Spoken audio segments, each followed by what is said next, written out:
अस्सलाम वालेकुम students, welcome to my YouTube channel the learning lab. उम्मीद करता हूँ आप सब लोग खैरियत से होंगे। तो हमारा टॉपिक चल रहा था theories of covalent bonding.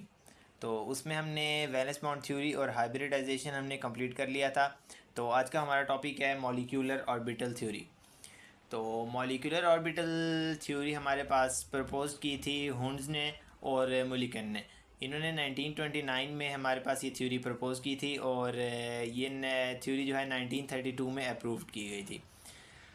Molecular orbital theory, जिसको शॉर्ट फॉर्म में हम एमओटी भी कहते हैं, तो इसके कुछ इंपॉर्टेंट पॉइंट्स हैं। यानी इस थ्योरी को समझने के लिए हमें ये इंपॉर्टेंट पॉइंट्स जो है समझना ज़रूरी है। तो इसमें हमारे पास सबसे पहले आता है बॉन्डिंग मॉलिक्यूलर ऑर्बिटल्स। ये क्या होते हैं? बॉन्डिंग मॉलिक्यूलर ऑर्बिटल्स ऐसे ऑर्बिटल्स होते हैं जिनकी एनर्जी हमारे पास एटॉमिक ऑर्बिटल्स से कम होती है। यानी ऐसे ऑर्बिटल्स जिनकी एनर्जी एटॉमिक ऑर्बिटल्स से कम होती है। और ये जब इनकी एनर्जी कम होती है तो ये हमारे पास मोस्ट स्टेबल होते हैं, यानी बहुत ज़्यादा स्टेबल होते हैं ये। और ये हमारे पास सिग्मा बॉन्ड बनाते हैं और पाई बॉन्ड बनाते हैं। यहाँ आप डायग्राम में देख सकते हैं, ये हमारे पास एटॉमिक ऑर्बिटल है, ये और ये वाला। जो इससे नीचे हमारे पास ये जो ऑर्बिटल्स मौजूद हैं, ये हमारे पास बॉन्डिंग मॉलिक्यूलर ऑर्बिटल्स हैं। जबकि ये ऊपर जो हमारे पास हैं वो हैं एंटी बॉन्डिंग मॉलिक्यूलर ऑर्बिटल्स। ये एनर्जी आप देख सकते हैं ऊपर की तरफ इंक्रीज़ हो रही है। यानी बॉन्डिंग मॉलिक्यूलर ऑर्बिटल्स जो होते हैं, इनकी एनर्जी हमारे पास एटॉमिक ऑर्बिटल्स से कम होती है और ये स्टेबल होते हैं, सिग्मा और पाई बॉन्ड बनाते हैं। इसी तरह हमारे पास एंटी बॉन्डिंग मॉलिक्यूलर ऑर्बिटल्स जो होते हैं, उनकी एनर्जी हमारे पास ज़्यादा होती है एटॉमिक ऑर्बिटल्स से, और ये हमारे पास लेस स्टेबल होते हैं। लेस स्टेबल का मतलब मोर रिएक्टिव होते हैं। और ये हमारे पास सिग्मा स्टार और पाई स्टार बॉन्ड बनाते हैं। तो उसके बाद हमारे पास नेक्स्ट पॉइंट आता है बॉन्ड ऑर्डर का। बॉन्ड ऑर्डर क्या होता है? बॉन्ड ऑर्डर बेसिकली हमें बताता है कि जो हमारे पास मॉलिक्यूल है उसके एटम्स के दरमियान कौन सा बॉन्ड है। सिंगल बॉन्ड है, डबल बॉन्ड है, ट्रिपल बॉन्ड है। तो बॉन्ड ऑर्डर हम कैसे कैलकुलेट करते हैं? बॉन्ड ऑर्डर को कैलकुलेट करेंगे, ये हमारे पास फार्मूला है। Bond order is equal to number of electrons in bonding molecular orbitals minus number of electrons in anti bonding molecular orbitals divided by 2। जब हम इस फार्मूले में वैल्यूज़ पुट करते हैं तो हमारे पास जो भी आंसर आता है उससे हमें पता लगता है कि हमारे पास जो मॉलिक्यूल है उसमें कौन सा बॉन्ड है। यानी डबल बॉन्ड है, ट्रिपल बॉन्ड है, उसमें कौन सा बॉन्ड है। तो ये यहाँ आप देख सकते हैं, अगर हमारे पास बॉन्ड ऑर्डर ज़ीरो होगा तो हमारे पास इसका मतलब ये है कि मॉलिक्यूल जो है एग्जिस्ट ही नहीं करता। अगर बॉन्ड ऑर्डर हमारे पास वन है, इसका मतलब ये है मॉलिक्यूल में सिंगल बॉन्ड है। अगर हमारे पास बॉन्ड ऑर्डर टू है, इसका मतलब मॉलिक्यूल के एटम्स के बीच डबल बॉन्ड है। अगर बॉन्ड ऑर्डर थ्री है तो ट्रिपल बॉन्ड है। तो इसी तरह हम बॉन्ड ऑर्डर हमारे पास हो गया। उसके बाद जो हमारे पास इंपॉर्टेंट पॉइंट है वो है पैरामैग्नेटिक एंड डायमैग्नेटिक सब्सटेंसेस। तो पैरामैग्नेटिक सब्सटेंस कौन सी होती हैं?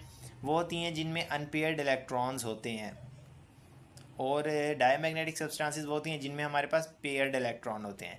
अब पैरामैग्नेटिक सब्सटेंस में अनपेयर्ड इलेक्ट्रॉन होते हैं, ये हमारे पास मैग्नेटिक फील्ड में अट्रैक्ट होती हैं और हमारे पास ये मोर रिएक्टिव होती हैं, क्योंकि अनपेयर्ड इलेक्ट्रॉन है जिसकी वजह से ये मोर रिएक्टिव होती हैं। जबकि डायमैग्नेटिक सब्सटेंसेस पेयर्ड इलेक्ट्रॉन्स होते हैं और ये वीकली रिपेल्ड होती हैं मैग्नेटिक फील्ड में, और ये हमारे पास लेस रिएक्टिव होती हैं क्योंकि इनके पास पेयर्ड इलेक्ट्रॉन है, जल्दी रिएक्ट नहीं करती है। पैरामैग्नेटिक के एग्जांपल में हमारे पास ऑक्सीजन है, डायमैग्नेटिक के एग्जांपल में हमारे पास नाइट्रोजन है। उसके बाद हमें ये चीज़ समझना बहुत ज़रूरी है, एनर्जीज़ ऑफ मॉलिक्यूलर ऑर्बिटल्स। ये हमारे पास फ्लोरीन और ऑक्सीजन जो है ना, इनके हमारे पास एनर्जी ऑर्डर डिफरेंट होता है। और जबकि इनके अलावा बाकी हमारे पास जो डाइएटॉमिक मॉलिक्यूल्स होते हैं उनका एनर्जी ऑर्डर जो है हमारे पास थोड़ा सा डिफरेंट होता है।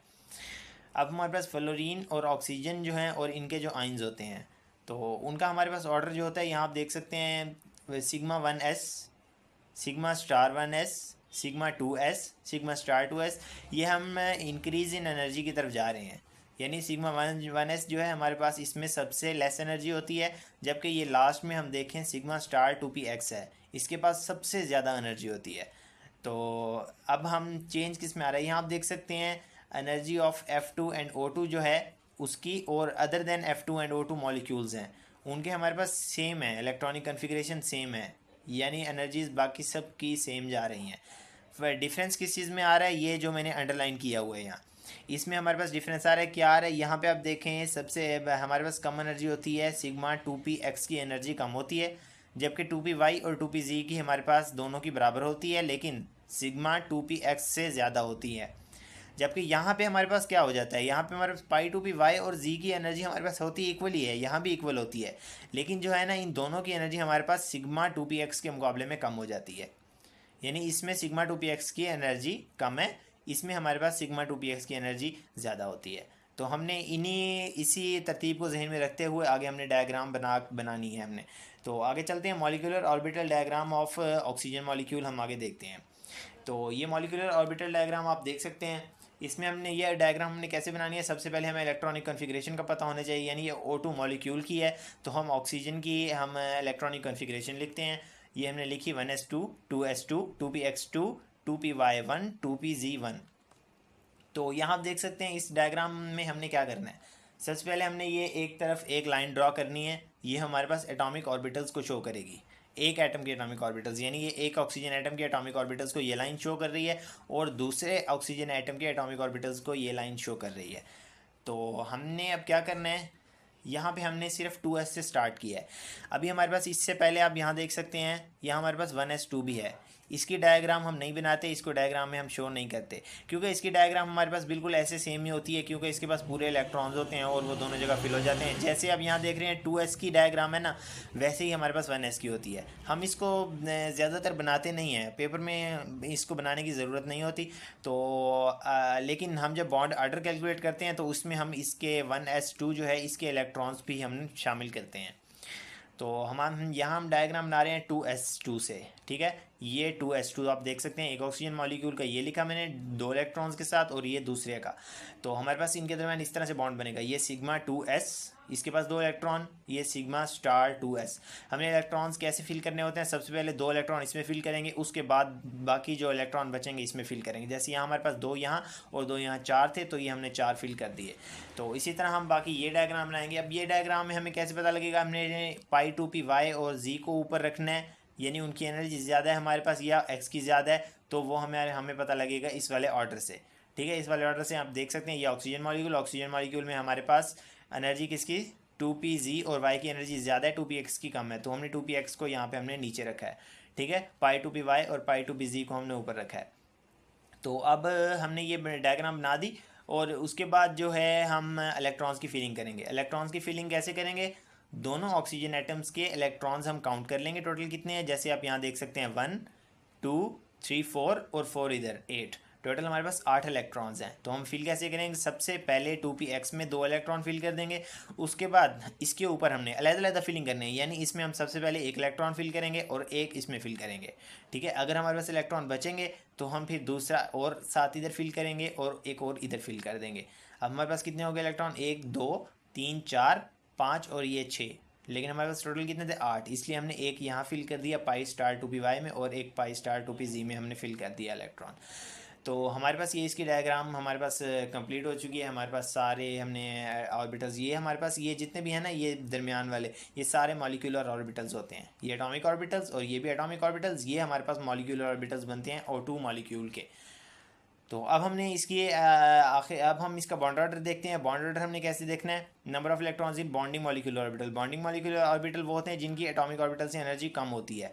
यहाँ देख सकते हैं 2 इलेक्ट्रॉन हमारे पास 1s वाले में होंगे, 2 इलेक्ट्रॉन ये हैं 4 और 2 इलेक्ट्रॉन ये हैं 6 और 2 8 और 2 10, ये हमने यहाँ 10 लिख दिया। इसी तरह एंटी बॉन्डिंग में हमारे पास 2 ये और 2 ये 4 और 2 जो है 1s वाले में होंगे 6, यानी ये 6 इलेक्ट्रॉन्स ये हो गए। 10 - 6 divided by 2 is equal to 2। इसका मतलब हमारे पास क्या हुआ, ऑक्सीजन का जो मॉलिक्यूल O2 मॉलिक्यूल है और हमारे पास इसमें डबल बॉन्ड होता है, यानी O जो है एक और O से डबल बॉन्ड के ज़रिए जुड़ा हुआ होता है। तो अब हम इसी डायग्राम को देख के इसकी इलेक्ट्रॉनिक कॉन्फ़िगरेशन भी लिखते होते हैं।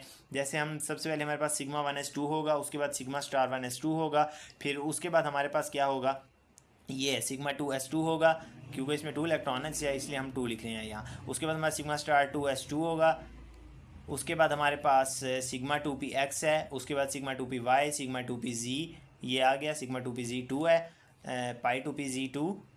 उसके बाद हमारे पास pi star 2py1, pi star 2pz1, ठीक है। तो ये हमारे पास होगी ऑक्सीजन की मॉडल डायग्राम। उसके बाद हम देखते हैं नाइट्रोजन मॉलिक्यूल के जो है हमारे पास मॉलिक्यूलर ऑर्बिटल डायग्राम, ठीक है। तो नाइट्रोजन की भी सेम उसी तरह बनेगी, लेकिन यहाँ सिर्फ हमारे पास क्या हुआ, एनर्जी ऑर्डर चेंज हो गया है। यहाँ पे आप देख सकते हैं हमने पाई टू पी वाई और पाई टू पी जी को हमने नीचे रखा है, जबकि यहाँ हमने पाई टू पी वाई और पाई टू पी जी को ऊपर रखा था। सिर्फ ये हमारे पास डिफरेंस आया है। और जो है इलेक्ट्रॉन्स जो है नाइट्रोजन मॉलिक्यूल में एक इलेक्ट्रॉन कम होता है नाइट्रोजन एटम में ऑक्सीजन की निस्बत, तो एक इलेक्ट्रॉन यहाँ पे कम हुआ, एक इलेक्ट्रॉन यहाँ पे कम हुआ, तो हमारे पास यहाँ पे इलेक्ट्रॉन नहीं आ सके। ठीक है, तो हमारे पास अब देख सकते हैं हम, हाँ एक चीज़ सॉरी मैं भूल गया इसमें बताना कि ये हमारे पास पैरामैग्नेटिक कैसे है। पैरामैग्नेटिक हमने कहा था कौन सी होती है, जिसमें हमारे पास अनपेयर्ड इलेक्ट्रॉन होते हैं। यहाँ आप देख सकते हैं ऊपर दोनों इलेक्ट्रॉन्स जो हैं दोनों ऑर्बिटल्स में अनपेयर्ड हैं, इसलिए हमारे पास ऑक्सीजन पैरामैग्नेटिक है।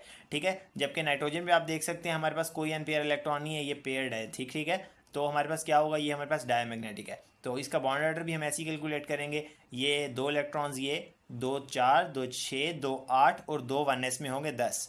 10 माइनस हमारे पास 4 होगा, यानी दो ये हैं और दो वन एस में होंगे, यहाँ तो कोई भी नहीं है। तो 10 - 4 डिवाइडेड बाई 2 हमारे पास 3 आंसर आएगा, यानी नाइट्रोजन के एटम्स के बीच हमारे पास कौन सा ट्रिपल बॉन्ड होता है। ठीक है, तो हम इसी डायग्राम को सामने रखते हुए हम इसकी N2 की हम इलेक्ट्रॉनिक कॉन्फ़िगरेशन भी लिख देते हैं। यहाँ से आप देख सकते हैं सबसे पहले हमारे पास सिग्मा 1s2 होगा, उसके बाद सिग्मा स्टार 1s2 होगा, उसके बाद हमारे पास ये डायग्राम में यहाँ पे आप देख सकते हैं सिग्मा 2s2 है, उसके बाद हमारे पास सिग्मा स्टार 2s2 है, और फिर पाई टू पी वाई और पाई टू पी जी की एनर्जी हमारे पास इक्वल है, यहाँ आप देख सकते हैं। और उसके बाद लास्ट में हमारे पास sigma two P x two है। तो बाकी जिनके पास हमारे पास इलेक्ट्रॉन नहीं है वो हमें शो कराने की बिल्कुल भी ज़रूरत नहीं है। तो उम्मीद करता हूँ आप लोगों को आज का टॉपिक अच्छे से समझ आ गया होगा। अगर आपको कोई भी इशू होता है तो आप कमेंट सेक्शन में ज़रूर पूछ सकते हैं। अल्लाह हाफिज़।